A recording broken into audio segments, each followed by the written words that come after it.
Hi, everyone. Hi, guys.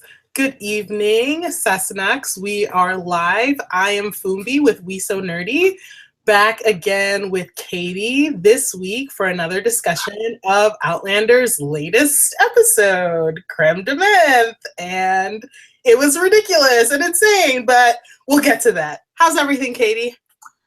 Oh, everything is it's good. It's good. And I agree. It was kind of crazy, a little bit different.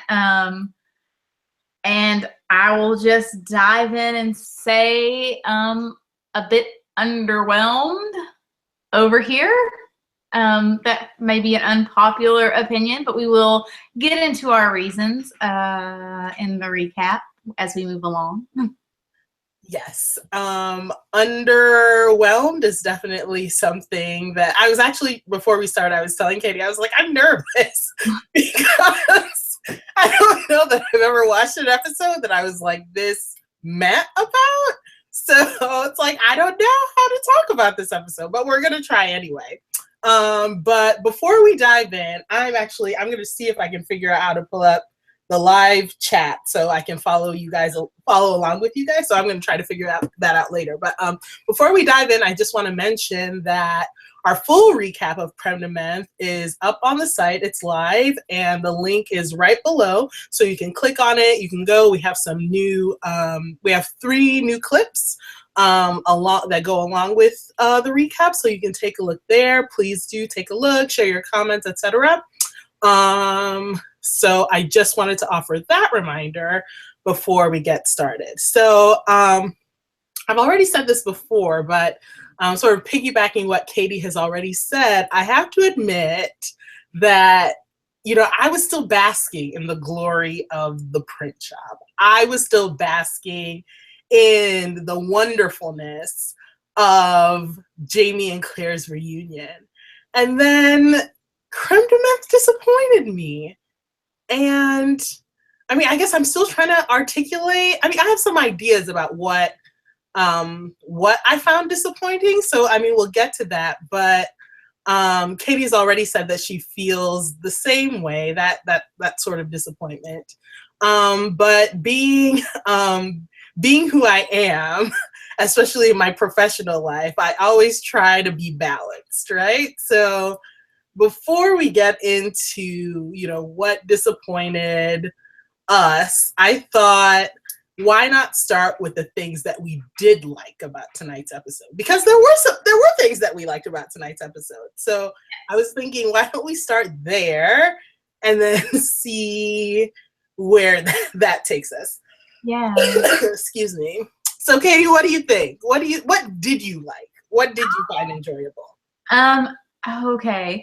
I like seeing Jamie and Claire together and kind of still filling each other out in a way, personality-wise, because they have both changed quite a bit, and they're respectful of those changes.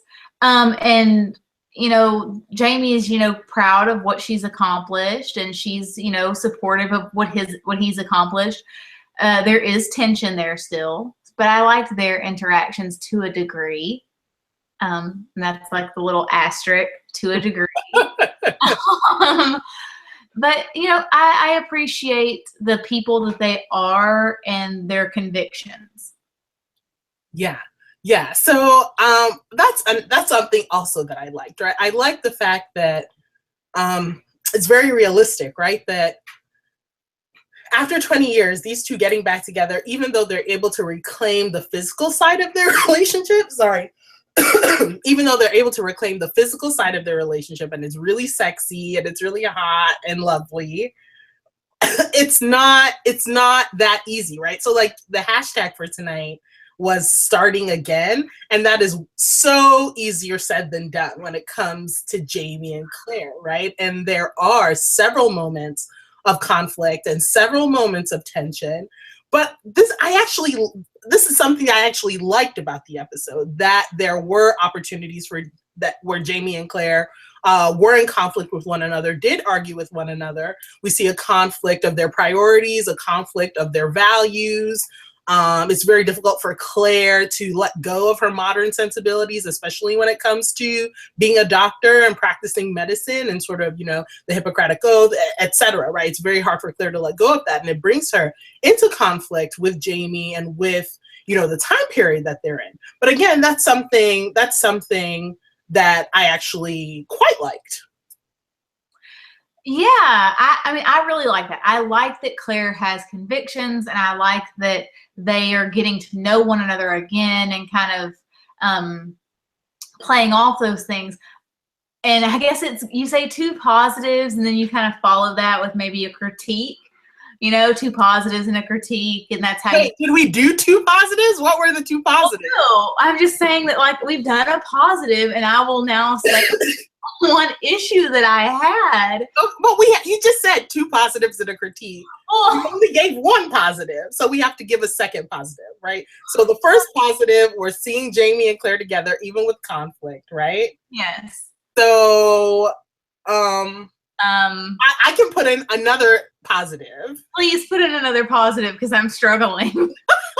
So that positive is that it's sort of tied to what we already said, but that is Claire's convictions as a doctor, right? So I think about this situation that she was in where she was under physical attack. She was under the threat of rape, and she's defending herself. The guy trips over himself, hits his head, right? And the moment Claire realizes that he's still alive, that he could still be alive, she's right in doctor's mode. And she's like, and she tells Jamie, right, that for the last 14 years, regardless of judgment, I have been focused on saving human life to the best of my ability. And that's something that I admire, because I don't even know that there are many people who could do that, right? I think the majority of us sided with Jamie and Fergus and Madame Jean, right? And we were like, just let him die, right? I think the majority of us in the audience sided with them, right? I think very few people would be in Claire's shoes and say, look, this is a human being. This is a human life. And even Yi Tian-cho says that, right? That I admire the way that she has this value on human life. So I think it was an element of conflict, but I think that highlights one of the positives that we generally love about Claire's character. Yeah, I do. I love that she believes so strongly, and that she does hold those, convictions, and that she is a doctor. She's taken this oath to save life. And even though this man has done or attempted to do something, absolutely horrible to her, she does try and save him. But as I was watching the episode, I was like, why is she doing this? Why? Like, no, just like it is done. And then now I guess, like, even more so where my mind is right now, because keep in mind, I've just come off watching The Walking Dead. Yeah, you did. Like, my mindset right now is even more, girl, you just let him lay there. Because I guarantee you, this is not the first time he has tried to pull what he just did with you on some other woman.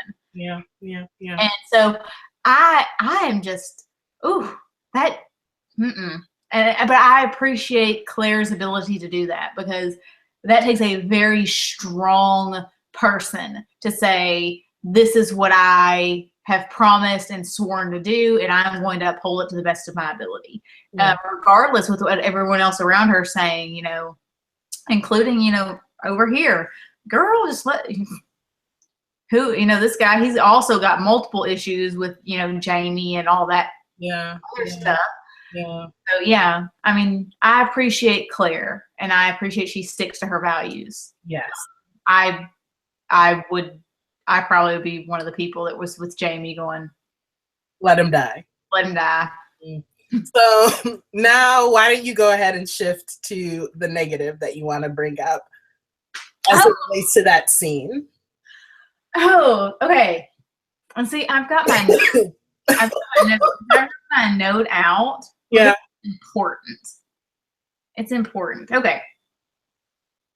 So I have a very big, and I know that this is a historical setting. I know it's, 1700s Scotland. I understand that the threat of rape was prevalent in that time, especially when it came to women. I understand Claire is in a brothel. That really doesn't help her case, but still, prostitutes should not be raped. But I think that this is such an overused plot device that a woman can only grow if she is assaulted. A man can only recognize his feelings or his, anger or pain through watching or knowing that someone that he loves has been hurt this way. And it's not just historical romance that we see this as a problem. This is a problem in contemporary shows. This is a problem in The Walking Dead. This is a problem in a mythical setting in Game of Thrones. Yeah, in fantasy, absolutely. This is not something that is just happens because it's historically accurate. This happens because this is a plot device that sometimes is overused, and as opposed to a writer going, how can I stretch this? How can I make this work in a different way? They fall back on rape as a plot device to change a character, to make a character stronger, to get them through an episode. And, I think it's unnecessary. I think that a writer should push themselves to make that not where they go. Yeah. And I also have a very big issue with this idea that it's historically accurate, that rape is, a part of the world. Well, rape is a part of our world too, but you don't see us writing it off and saying, well, it's been part of history. But, people talk about rape in historically accurate terms, but the moment you have a person of color in a role of leadership, you're like, oh, hell no, that doesn't work. That's not historically accurate. That's not historically accurate. The moment you bring up slavery, it's like, y'all need to gloss over that. So you want to keep rape as historically accurate, and all this other stuff, you're just like, oh, no. That's not going to work. People of color in roles of leadership, that didn't happen. Slavery, let's try and make it to where they seem okay. Yeah. No, do not make the only thing that you keep historically accurate the rape and assault of women. Yeah. Well, I think, Katie, you summed it up. I agree with you. You can't pick and choose here. Historical accuracy is historical accuracy, right? And if we're in the business of trying to, for example, as we talked about in the context of Yi Tian-cho, if we're trying to offer him, his character as a man of color, more dignity, why can't we do that with women as well and offer women more dignity, offer women more agency, even in fictional accounts? And I get that rape was, given the time period, that rape was a very real threat to Claire and women like Claire in that particular time period. But if you think about it in the context of the book, this is not how it goes down. The Barton character did not threaten to rape Claire in the books. Like, Claire was coming downstairs, I think, to find Jamie, or she was coming downstairs to find someone, and she meets Barton on the stair. The Barton character, I don't think we actually know his name in the books. She meets him on the stairs, and he is trying to find something. He's looking for something of Jamie's, and Yi Tian-cho, or Mr. Willoughby, intercedes, and it's in fact Mr. Willoughby that kills this Barton character. He's drunk and he shoots him, and it's not sort of this threat of rape situation, and Barton dies as a result of Claire defending herself, right? So I really don't understand. Well, that's not true. Actually, I think I understand why they might have changed it, and it actually leads to one of the positive things that I actually liked about the episode. So this might be an interesting transition, but yeah, I don't necessarily know. I'm not 100% convinced that they needed to shift the events of the book to how it was portrayed in the TV show, especially as it relates to this threat of rape. See, I haven't read the book, so I'm depending upon you. And that's another question that I ask. Like, if this is not a part of the novels and they've not been, they've stuff out before and they've changed things before, but why change it to make this threat of rape on Claire again? Because this isn't the first time Claire has been raped. This isn't the first time Claire has had a threat of rape. Yeah. And, you know, it's so unnecessary. And they're, you know, just try, and I love the writers and I love the story they're creating, but, you know, just don't. And you know, I just don't do it. And like, even though he thought she was, you know, a worker in the brothel, no is no. And rape is rape. Yeah. So, you know, just don't do it. And I understand that women in that time did not have that kind of agency. And yes, that is historically accurate. But if we're going to be historically accurate about rape, we need to be historically accurate about other things. And we don't need to pick and choose. Yeah. And yeah, so but can I mention, so I think, and I don't know, I want to know what you think, Katie, and I want to know what folks who are watching think. But it seems to me, so in the writers, I don't know, I'm trying to put myself into their mind space, right?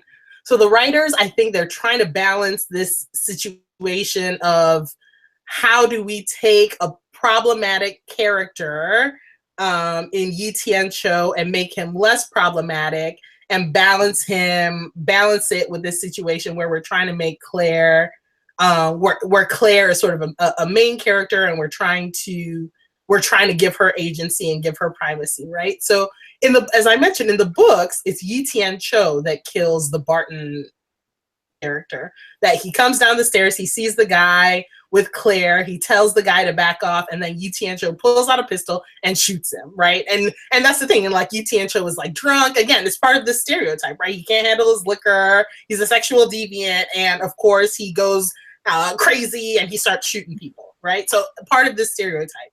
So I actually appreciate the change in, excuse me, I appreciate the change for the TV show, because I think sort of taking that out of Yi Tian-cho's hands, and rather giving Yi Tian-cho sort of the ability to be Claire's assistant in the surgery.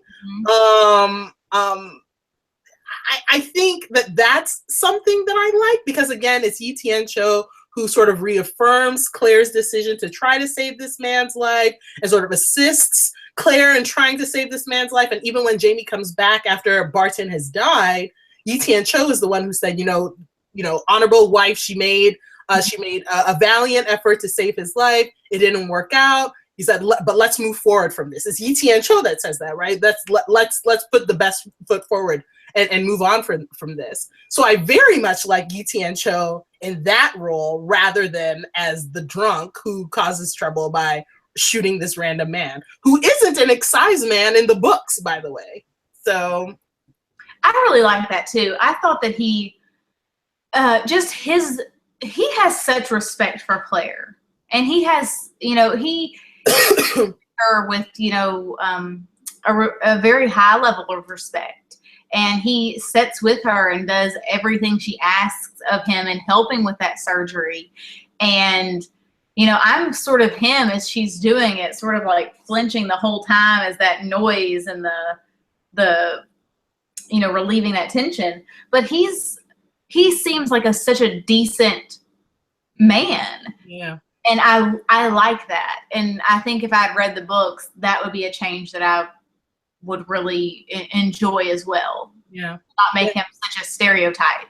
Yeah. So I don't know what the writers were thinking, but I'm trying to sort of step into their frame of mind and like, how can we reconfigure this to make to potentially make the situation not as stereotypical. But at the same time, I mean, it raises like making this change raises a whole other set of issues, like this again, this threat of rape, but then also this conflict over saving Barton, right? Like, yeah, Claire's determined to save him, but like Jamie says, I mean, Jamie doesn't necessarily say it, but it causes trouble. It's Fergus that says it, like, this is a catastrophe, no, like a catastrophe. And it's like, yeah, it is a little bit of a catastrophe that, you know, you have to get rid of all these casks, and Sir Percival is coming, and like Claire doesn't do it on purpose, but sort of Claire's conviction to do what she believes is right does have these very difficult consequences for other characters. That she does. And, you know, she kind of shows up, and it's not, she doesn't mean to show up and kind of cause this to be another, you know, obstacle that's in Jamie's kind of, that he has to navigate around. But especially with her desire to try and save Barton, that puts so much more stress on Jamie, especially when he is trying to deal with Percival. Yeah. And, you know, knowing, okay, this guy is coming for me in more ways than one. Now I've got this dude in my room that he sent, and it's super stressful. And I adore Fergus and his cute little sweet adorableness. Yeah. No, that's another thing that so we're doing like things that we like. That's another thing that I liked was that, well, I liked Fergus in this episode. I really liked Fergus in this episode. I liked that Fergus and young Ian we got to see them bonding. Like, you can sort of imagine a situation where Fergus, who's older than the Murray boys, like took on this role of older brother for the Murray boys, and you can see that in the exchange that Fergus and Ian bond. Like, even when they're talking about Claire, and Fergus demonstrates quite a bit of respect for Claire, and you know, and Ian, being a younger brother, also replicates that, right? That, yeah, even if Auntie Claire had to kill someone, certainly they deserved it, right? So that. And then when they're talking about girls, right? And, you know, Fergus is giving Ian advice on how to woo a girl. So I really, really enjoyed Fergus in this episode. I really enjoyed young Ian in this episode. And in particular, I loved seeing their bonding, and I loved seeing their relationship, even though I am really mad about Jamie involving Ian in all of that foolishness anyway. But perhaps that's a different topic. That goes straight into this topic. I'm with you, like seeing, and God bless him, you know, I still call him wee Ian, but he's young Ian now. He's grown up a bit. But seeing young Ian and Fergus and just being, because they are helping Jamie do something illegal. They are, you know, being, you know, it's dangerous, but they get to be kids sort of for like a few minutes, and they get to talk about girls and how to woo girls, and it's sweet and fun, and it kind of reminds you that even though they have done all these things, they're still kids. Yeah. Like, they're still young kids. Yeah. And I think that that's something sometimes that Jamie might forget. Boom. Boom. Exactly. Like, so exactly, like, Jamie, what are you doing? I am literally Claire in that moment when when Elder Ian arrives and is looking for wee Ian, and Jamie is boldly lying to the man's face. And Claire is just standing there like, are you kidding me? I am Claire in that moment. And Jamie is ridiculous. Jamie is ridiculously wrong in this, because how can you not, what do you mean you are the only one teaching the boy the ways of the world, and Jenny and Ian don't know that's their son. You can't, I don't know. I'm not a parent, so perhaps I have no sort of sense of this, but it seems to me that Jamie was completely wrong in this situation. Jamie is 110% wrong in this situation, simply because, you know, he lies to Ian's face that he doesn't know where his son is. And Ian's worried. Ian thinks his son could get shipped off to the colonies and then he'd never see him again. Yep. Is worried. They have kids at home. And what really makes me upset with Jamie is the fact that he is lying to a man's face who went to prison more than once, saving his butt when he was out in those woods. That's the truth. And Jenny hid him for years. And now he's like, oh yeah, I haven't seen your son. I have no idea where he's at. Yeah. I don't know what it is. It seems to me that I don't, and I feel this more in the TV show than I did in the books, but sorry, it seems to me that Jamie is something about this smuggling and this brothel lifestyle has really changed him, you know? And I mean, I guess that's what we say, right? 20 years have passed. Who Jamie is 20 years ago is not who he is now. But I mean, even like in the conversation with Claire, where when Claire's like, well, maybe we can find somewhere else to live. And he's like, why? I don't have to pay rent. I can live in the brothel. I have everything I need here. And it's like, seriously? You expect your wife to live in a brothel with you? Are you kidding me?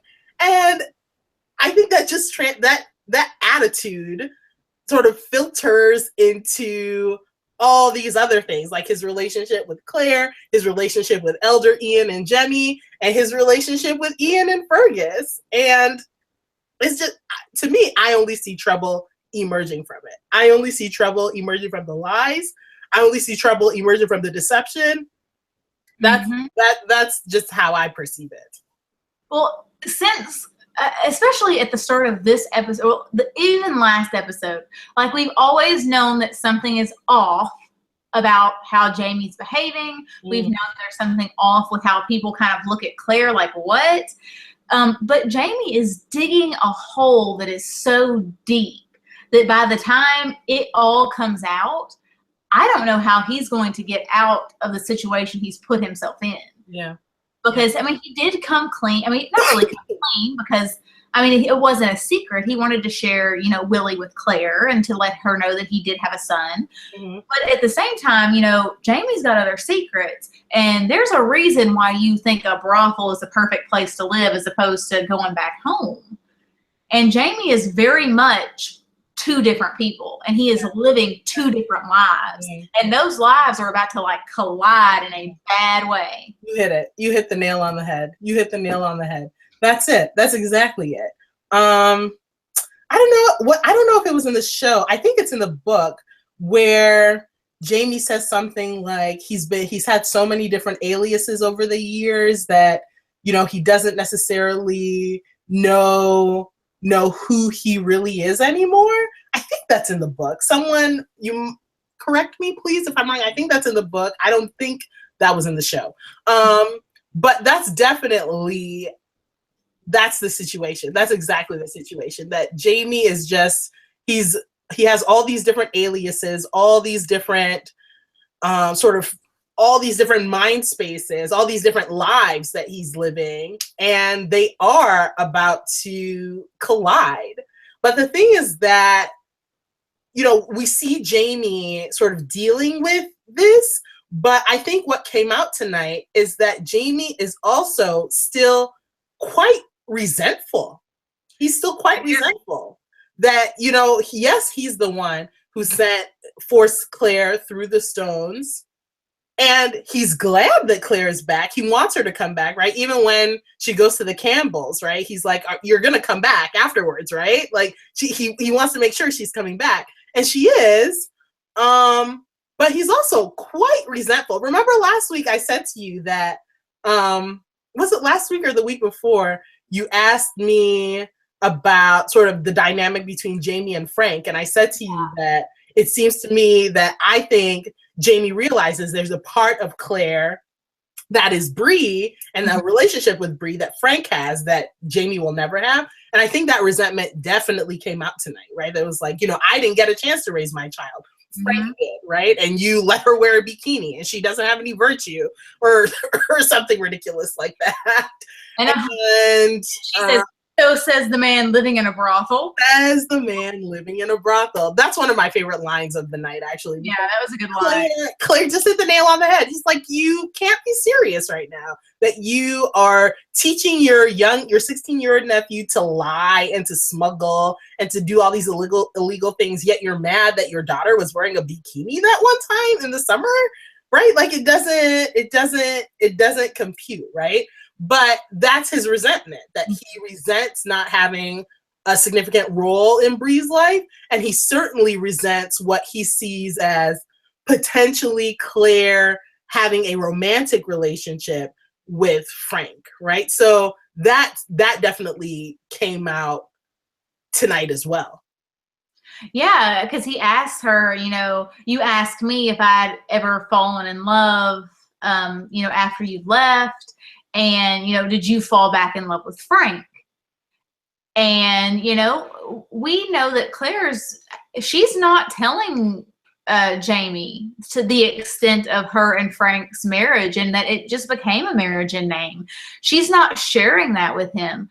And it really makes me upset because I feel like Jamie's projecting a whole lot. Yeah. Projecting a whole lot of his insecurities and stuff, knowing that Claire's got to find out about all this stuff that he's got like hidden in a trunk. Yeah. Like just sitting on trying to hold down at this point because everyone's showing up. Like, where have you been? You were where? You were where? And you're back? And you're staying? Oh my. Okay. And they all kind of had this look of like, just like terror, like even older Ian is like, the longer you wait to tell her, the worse this is going to get. And Jamie's just like, it'll be fine. Yeah. Older Ian. Thank goodness for older Ian, because he at least had words of wisdom to share, which is that you say you're waiting for the right time, you are going to be waiting forever. There is clearly no right time to share this news that you want to share. But the interesting thing is like sort of thinking about comparisons between the books and the TV show. One thing that I liked about the books that I did not like about the show was that in the book, older Ian is there during the fire at Carfax Close, and he is reunited with Ian, with his son, with young Ian. And that's not the case in the TV show, right? He presumably, older Ian, goes back to Lollybrook without knowing that young Ian is in fact in Edinburgh. So in the books, they're at least older Ian knows that his son is safe and is able to take that news back home to Jenny. And that isn't the case in the show. And I'm wondering, I don't know why they would do it this way. And I don't like it. Yeah, I didn't like it at all. Like, I don't know. And I really do like Jamie, but this episode just has me, I'm very frustrated with him at this point in time. And I guess that it's purposeful that they're trying to build up this feeling of just being, confused by Jamie and also, upset with him because it's going to explode eventually, and they want us to get it. They want to get us there emotionally. Yeah. But I'm just like, by the time all this comes out, emotionally, I'm gonna be ready to throw like some glass at Jamie. I'm like, it's coming, and Claire's not gonna put up with that. Well, okay. So let's talk about the Carfax Close fire, that situation in the print shop that leads us eventually to finally finding out the reveal of the big secret, right? So I said, you gotta rein me. Sorry? You gotta rein me in because I've got like a one-track mind right now, and I'm just we're getting there. We're getting there, right? So as I said in the books, older Ian is there for the fire in Carfax Close, Wee Ian is in the back room of the print shop, but he isn't there with a girl, right? The girl part doesn't come until later, right? So he survives. It follows the show for the most part, right? That Jamie is able to run into the building. He gets Ian. He gets Ian out. The thing that's different is that in the TV show, the man with the blind eye is alive, right? And we saw him run into the alley. Wee Ian was able to blind him with like that hot liquid, but he's alive. He has those seditious pamphlets, and he ran out into the alley. That is not the case in the book. In the book, that blind man with the blind eye character, presumably died in the fire of Carfax Close. So I don't know why the TV show did this. Why they left this man alive who can like have Jamie arrested for high treason and has the evidence. I don't know why they did this in the show, but they did. In the TV show, Jamie shifts part of the printing press, right? He uses it to climb up to the high window, and then that's how he and Ian make his escape. In the book, Jamie actually saves I'm pretty sure he saves all of the printing press, right? So, and that isn't the case in the TV show. So maybe they just thought it was too unwieldy to film. But ultimately we get this situation where Ian's okay. They've decided that they're going to go back to Lollybrook, even though Jamie initially didn't want to go to Lollybrook. It's Claire who's like, no, we have to get Ian home. And then off to the side, right? The big reveal. Fergus says, "Me lady doesn't yet know of your other wife." And like Sassenachs across the world, like our heads explode. What are you talking about, other wife? Well, and then Jamie's explanation. Oh, don't worry. She's miles away from Lollybrook. They'll never come together and see each other. I'm like, Jamie. Yeah. If she hears that you are in, you know she's coming. Honestly. You know she's not coming. That far. It's not across an ocean. Like, what are you doing? I don't know. I don't know. But apparently Ned Gowan is going to save us all. What? That's just how we just have to rely on that Ned Gowan is going to come and save us all. I actually wanted to read a particular comment. So Barbara WM, she says, actually in the book, the one-eyed man did survive and turns up later to cause trouble. Thank you very much for correcting me, Barbara. I thought I was confused because as I read it, and I even reread it today, I thought for sure that he died, but I only reread a particular section. I didn't get to the later part of Voyager. So thank you for correcting me. He does survive. So I don't know. I still wonder at not letting Elder Ian be at the fire to witness his son being saved, right? If only what they intend to do is heighten the conflict coming between Jenny and Ian, and then Jamie and Claire. Maybe so. Yeah, that's the only thing that I can think of, is they're just trying, I guess, that when it all finally comes out, it's not just going to be this, Jamie has another wife, Claire finds out. It's also going to be Jenny and Ian find out that Jamie has been keeping their son and teaching him the ways of the world. And if Jamie thought his life was gonna, be nice and like little bubbles, it's not gonna. No, it's not. Well, the thing is that, but here's the thing: if I don't know what correspondence Jamie has been having with Ned Gowan, but Jamie seems quite confident, right? When he talks to Fergus, he's quite confident. When he talks to Ian, like Elder Ian, he's quite confident that whatever the situation is, he's going to be able to have it taken care of. So whatever correspondence he's been having with Ned Gowan, it leads Jamie to believe that he can have this conversation with Claire. He can reveal this secret to Claire in such a way that won't cause her to freak out.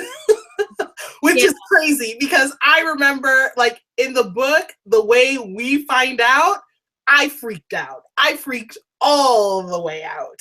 So Jamie, I don't know what you're doing, bro. Yeah. I mean, I love that he thinks that he'll get it all straightened out to the point where he can be like, you know, I was married, but,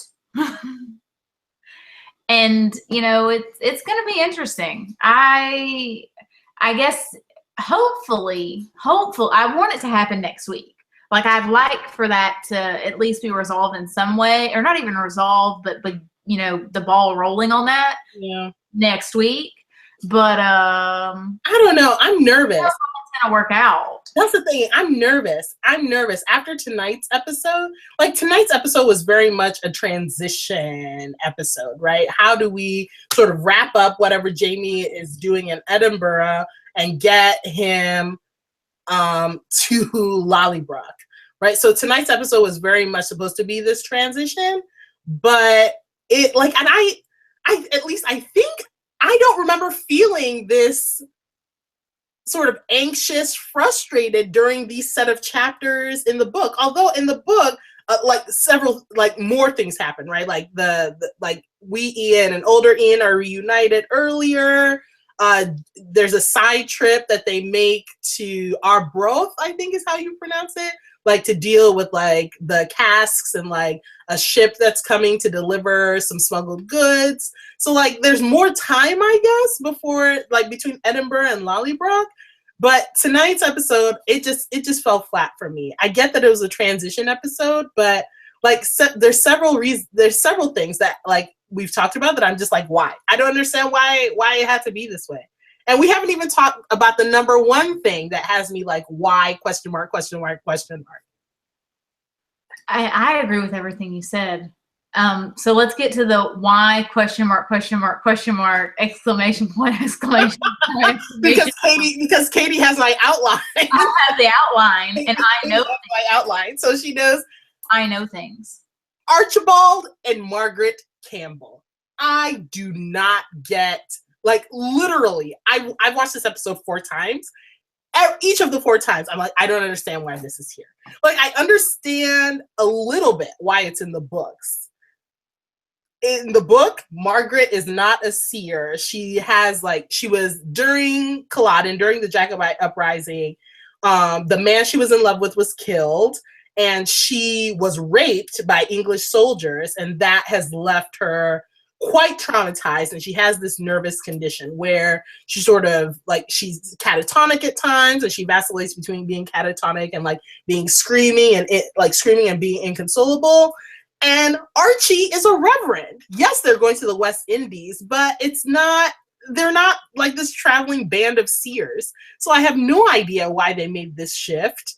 What the prophecy with tree frogs lullabying, I don't understand why that was necessary. I don't even know why Claire needed to go see them. So why, question mark, exclamation point, exclamation point, exclamation point. I don't get it. See, I didn't get it anyway. Like, even without knowing all of that, I mean, she skips him in line and it takes like 3 seconds for her to get her stuff.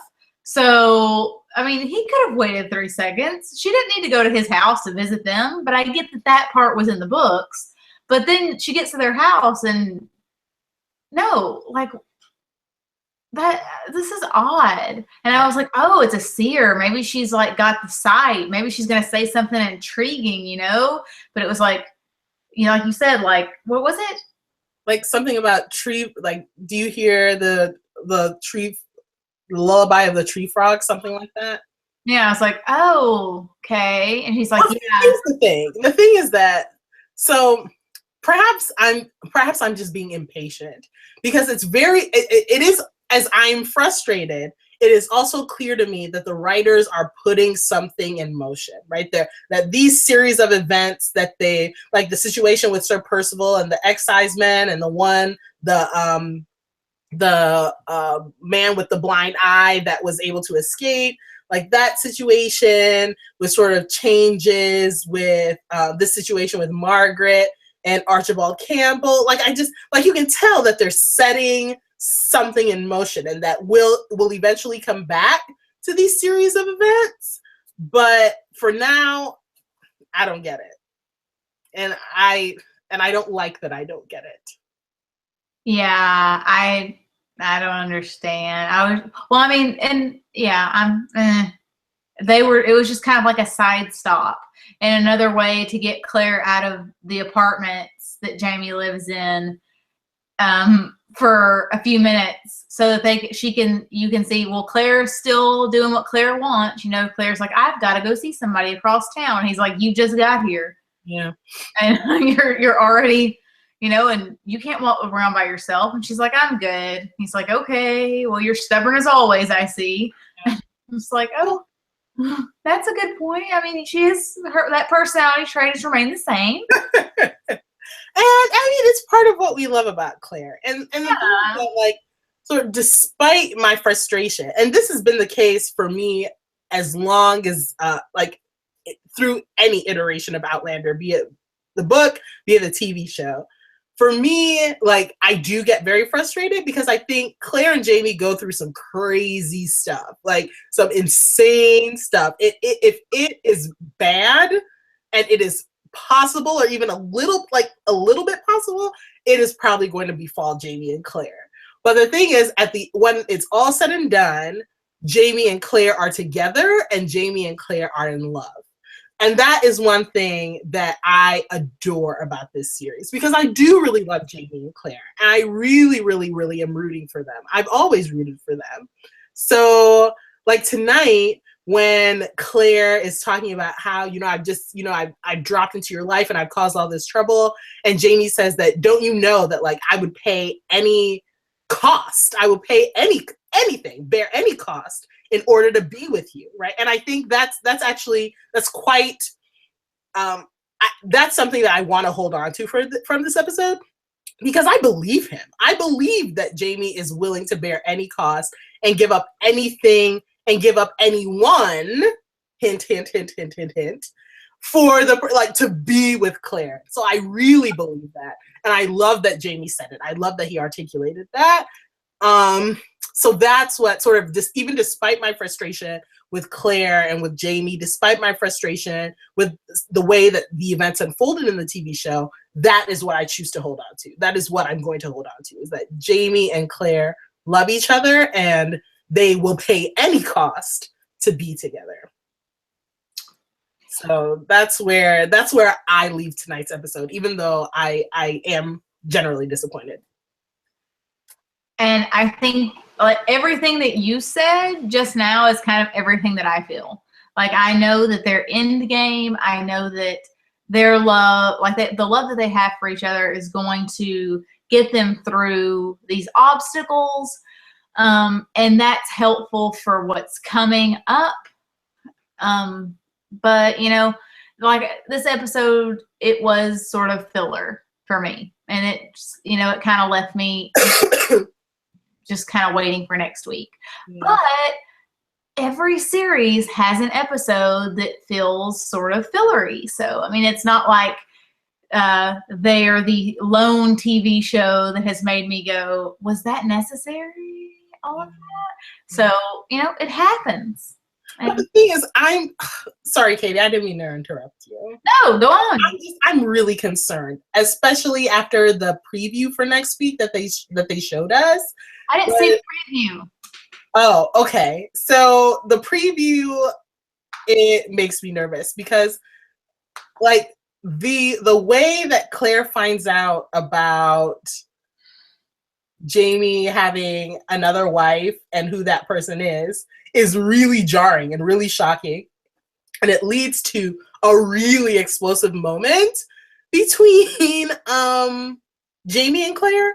And from the preview of next week's episode, I don't think that's how it's going to be. I think it's actually going to be a lot more sort of like subdued. Oh, no. And that I'm actually quite nervous because that's not how it was in the book. I wanted how it was in the book. I don't know. No, you and I have talked about this for like weeks about needing it to be like it was in the books when he finds out. So it doesn't make it seem like. No, it doesn't make it seem like it. It makes it seem like it's going to be like No. Jamie sort of like taking Claire aside and telling her, and then Claire getting upset and then, you know, leaving or trying to leave. But I don't think it's going to be as explosive on the show as it was in the books. So that it's like, oh, I don't want to be like, I don't want to be disappointed. I just need to let it go. That's what I need to do. Just let it go and appreciate the show for what the show is. That's what I need to do. Yeah. I'm gonna sit over here and sulk. Yeah. But no, I will reserve judgment until I see the episode. That you are right. You are right. You are right. You are right. Well, that's all I have, Katie. Actually, I was scrolling through. I was trying to see. I wanted to read some of the comments that folks have been sharing throughout the time we were talking. Barbara, again, she says, I didn't care much for this episode either. Claire's Hippocratic Oath is one thing, but she endangers everyone by operating on Barton. And Jamie was just awful with Ian about his son. Rape overdone. Agree. Yes. What else? Elizabeth Hansen says, I was annoyed with both Jamie and Claire because of their attitudes and words tonight. Yep. Andrea Apale says, there was nothing redeeming in Jamie tonight. Claire must be terrified. That's a really interesting way to put it. Claire, like, terrified that she has to live with Jamie, like, in this brothel for the rest of her life, or... I would be. He seems like really set on staying here. He's like, the food's good, no rent. Like, this is your parents' basement, Jamie. The parents' basement moment. Like, you need to let it go. Grow up and let's move out. Yes, exactly. What else? And then Barbara again, I hope having Claire back gives us more of the old Jamie. Not sure I like this one. Still smoking hot, of course. Barbara, you are my people. We will always agree on that because James Fraser is a fine man. But he needs to get it together. I'm not liking the attitude. I'm not liking the attitude at all. So a strong jaw can only get you so far. What'd you say? A strong jaw can only get you so far. Very far. Like, it can get you very far. But there are limits. So work on it, James Fraser. Work on it. And next week, I don't think we're going to like him much anyway. It's like we sort of find out everything that happened. So I don't know that it might be a while before we are allowed to like Jamie again. And that's okay. He needs to work his way back. He does need to work his way back. So we'll see how that happens. Katie, that's all I have. So I feel so bad like tonight because it's basically like me just like complaining about the things that I didn't like about the episode. But I mean, I really want to hear from you guys that are watching. I hope you'll share your thoughts with us in comments.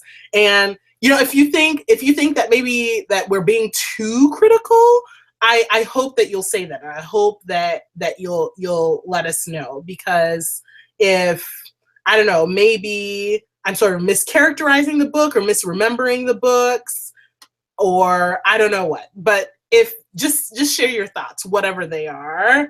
We want to hear them, please.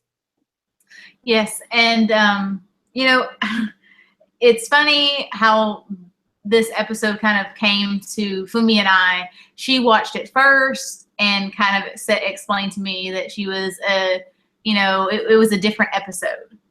And so whenever I went in and watched it, and I kind of shared my thoughts with her through like texting her as I was watching it. It was like live tweeting, but live texting for me. You know, we kind of had the same exact feelings without even sharing those feelings to begin with. So, yeah, I'm sorry if this has been kind of just us going, what? This is nonsense. So yeah, share your thoughts. And if there was positive things in this episode that you really, really loved, share those. And, you know, if there's things that you were like, absolutely, like, I'm with you guys, you know, share those too. That way we know we're not alone in our, in our just general what? Yeah, a lot of what, question mark, exclamation point. Okay, so I guess we'll go ahead and wrap up. Thank you guys for watching with us. Thank you for live chatting with us. Thank you for commenting. If you have commented or if you're about to comment, I hope you're about to comment. Please comment, exactly. So thank you guys again. I wish you guys a fantastic week, and we'll see you back here next week to discuss First Wife. Oh, yay. Have a great week and happy Halloween. Happy Halloween. Enjoy your Halloween. Bye, guys. Thank you.